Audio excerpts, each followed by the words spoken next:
This is a script that converts all the files in a directory that have .mp4 at the end of the file name. FFMPEG will be run. This is the command. This will be doing hardware acceleration, and the specific codec used is FFMPEG. Now this depends on actually I should say that what options you have available for codecs for hardware acceleration depends on your graphics hardware. So if you have a graphics card on your computer, then what codecs it supports for encoding, it depends on the graphics card. Not all codecs are supported. There would be codecs like VP8, VP9, H.264. This is H.265.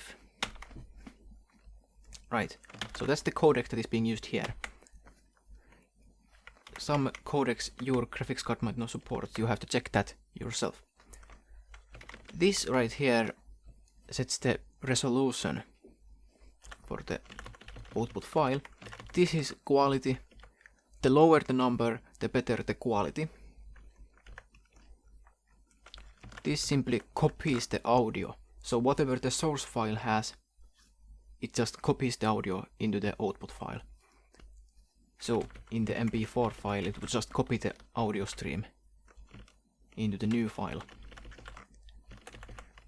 It's a lot of the time it's good to just copy the audio, because the audio, if it's encoded too many times, the generation loss will become noticeable and it sounds bad. The ears are way more sensitive to audio than basically it becomes bothersome to listen to if the audio quality is really bad. So audio is good to just copy. So copy audio. Right here, these are basically just default stuff. This is going to be basically the same for everyone as far as I'm aware. Whatever it works for me. Now, you might have noticed that this file is called transcode animation, which means that this is specifically this script for animated files, and more specifically 2D animation. So that's why there is this MP decimate.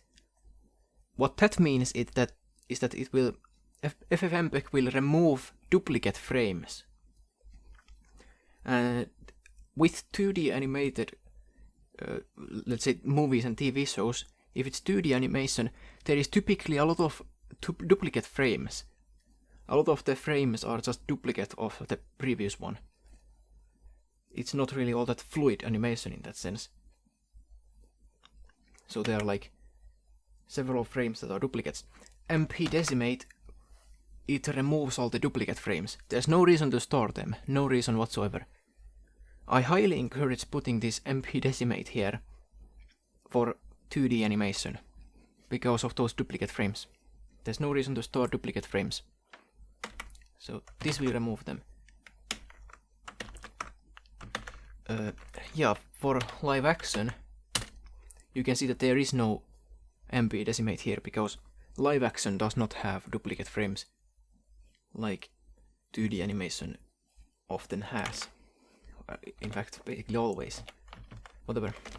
I guess it depends on the specific media. Whatever movie. Sometimes there is fluid animation in 2D animated movies. Yeah, whatever. So yeah, that's how it's done.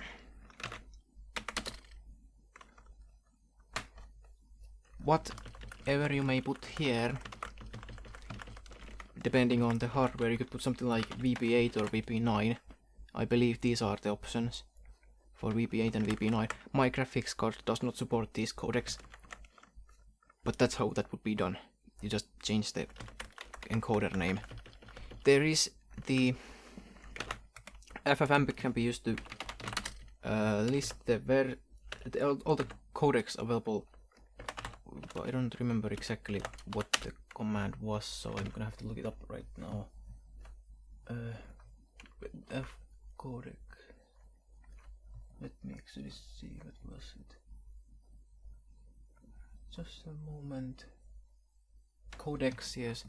So codecs, that will spit out all the supported codecs, and then I will put that into a file like so. Did that work? Let's go see. Yeah, it did. So now I have in the file all the listed codecs that supported. So if I search for VP8, you can see there WAPI.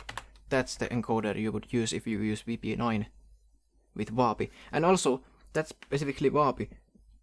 I did not mention it yet, but I should also point out that like WAPI is one of the possible encoders. Like each GPU, and they have all their own stuff. Like you can see here, going to VP9,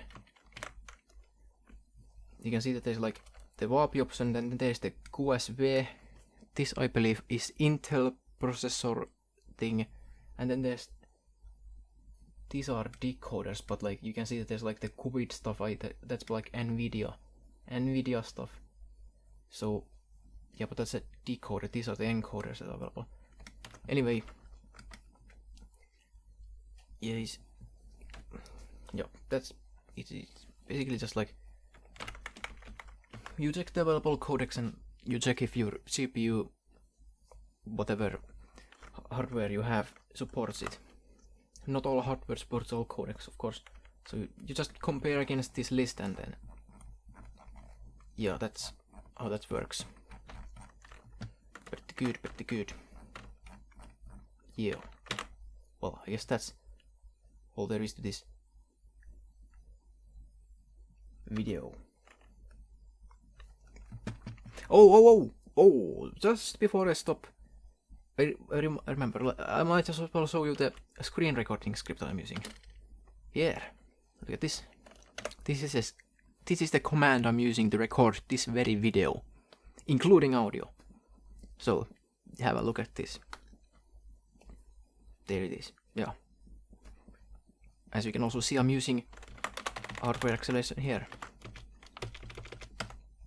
So yeah, pretty cool. That's the very script that is running right now to record this video. Okay, well that's it. Now, goodbye then. That's the end of this video.